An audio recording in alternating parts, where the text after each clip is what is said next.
எல்லாருக்கும் வணக்கம். அன்றைக்கி நம்ம கேபிட்டலில் நடக்கிற அந்த ஜந்தர் மந்தர் ப்ரொட்டஸ்ட், அதுக்கு முக்கிய காரணமாக இருக்கிற சிஜேபியை பற்றி தான் பேச போகிறோம். Cockroach Janata party. தமிழில் அப்படியே நம்ம டிரான்ஸ்லேட் பண்ணோம்னா கரப்பான் பூச்சி மக்கள் கட்சி.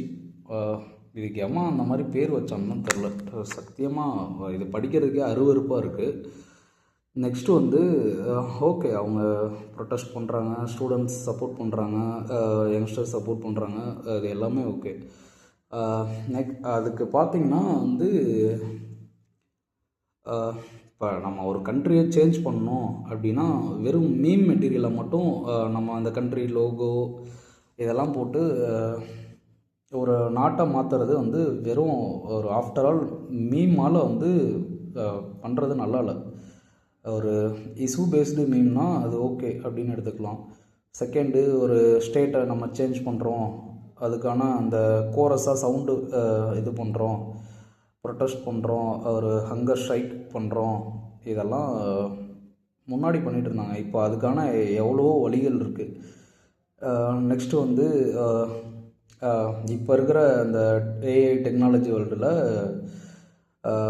ஷார்ட் டேர்மில் செலிப்ரிட்டியாக மாறுறது யார் வேணாலும் மாறலாம். அதுவும் அந்த சிஜேபியில் அஃபீஷியல்னு நான் சொல்லலை, அவங்களோட அந்த ஐடி பேஸ்லாம் பார்த்திங்கன்னா வேறு கண்ட்ரியில் இருந்தெல்லாம் இது பண்ணிருக்காங்க, நமக்கு ஆகாத கண்ட்ரீஸில் இருந்தெல்லாம் முக்கியமாக.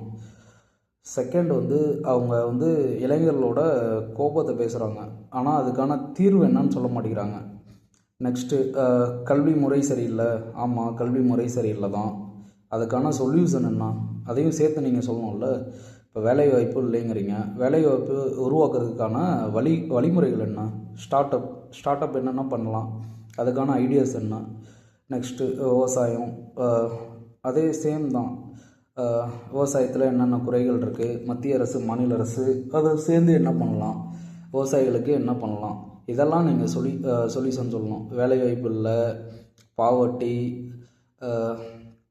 எத்தனையோ இருக்குது. இதெல்லாம் நீங்கள் சொல்லாமல் ஒரு மற்ற கண்ட்ரிக்காரன் பார்த்தானா நம்மளோட கேபிட்டலில் இந்த மாதிரி ஒரு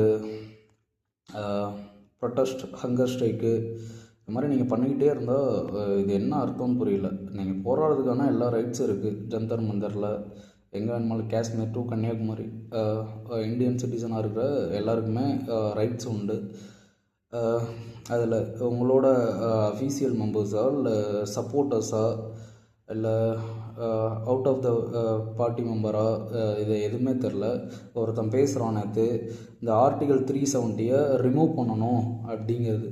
ஆர்டிகல் 370 இம்ப்ளிமெண்ட் பண்ணதுக்காக அங்கே எவ்வளோ பேர் மக்கள் சந்தோஷமாக இருக்காங்கன்னு அங்கே இருக்கிற மக்களை போய் தெரிஞ்சுக்கிட்டால் தான்.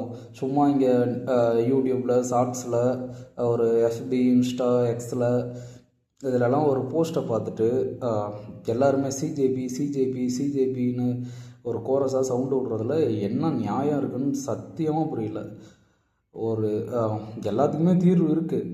அதை தீர்வை நோக்கி ஒரு சரியான வழிமுறையில் அணுகிறது தான் நம்ம இந்தியாவில் பிறந்த ஒரு சிட்டிசனோட சரியான அணுகுமுறையாக இருக்கும். அன்றைக்கி சென்ட்ரல் மினிஸ்டர்ஸு அண்டு சென்ட்ரல் லீடர்ஸ்லாம் போய் பார்த்துருக்காங்க. அவரும் அந்த சிஜேபி அவரும் ஹங்கர் ஸ்ட்ரைக்கை முடிச்சிருக்காருன்னு ஜூஸ்லாம் சாப்பிட்ட வீடியோஸ், ஃபோட்டோஸ் நம்ம பார்த்தோம். தயவு செஞ்சு இந்த அறகுறையாக வர மீமு, ஷார்ட்ஸு, போஸ்ட்டு, ஸ்டோரி இதெல்லாம் பார்த்துட்டு ஒரு ஆர்கசம் அடையாதீங்க. மற்ற கண்ட்ரிக்காரங்களாம் பார்த்தா கண்டிப்பாக நம்மளை பற்றி கேவலமாக தான் நினப்பான். அதுவும் ஒரு டெல்லி மாதிரியான கேபிட்டலில் இந்த மாதிரி நடக்கிறதெல்லாம் ரொம்ப நம்ம கண்ட்ரிக்கே ஒரு டேமேஜாக தான் முடியும்.